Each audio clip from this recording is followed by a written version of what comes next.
সংসদ ভবনের এই জায়গাটা আগের মতো আর নাই। আজ গেছিলাম একটু ঘুরতে, কিন্তু তিল ধারণের ঠাঁই নাই।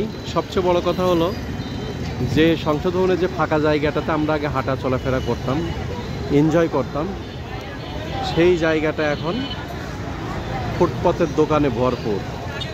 পা ফেলার জায়গা নেই। অবাক করা কাণ্ড, এত দোকান, কেন এই বিশৃঙ্খলা? পুরা এলাকাটা ঘিঞ্জি, পুরা ঘিঞ্জি, বস্তিতে পরিণত হয়ে গেছে। আমি খুব বিস্মিত হয়েছি, ভালো লাগলো না, চলে যাচ্ছি। মোটেই ঘুরতে ভালো লাগলো না। এই পরিবেশ এখানে ছিল না। এইটা আসলে খুবই দুর্ভাগ্যজনক এবং দুঃখজনক। আমি আশা করব প্রশাসন খুব দ্রুত একটা ব্যবস্থা নেবেন। মানুষ একটু এনজয় করার জন্য এখানে আসবে, কিন্তু সেই জায়গাগুলো যদি দোকান দিয়ে ভরা থাকে তাহলে কেমন হবে? সাথে আছে বেহায়াপনা, বেলীলাপনা, মানে অবাক করা বিষয়। দুঃখিত বন্ধুরা, কিছু শব্দ প্রয়োগ করলাম, কিন্তু বাস্তব সমস্যাগুলো তুলে ধরলাম।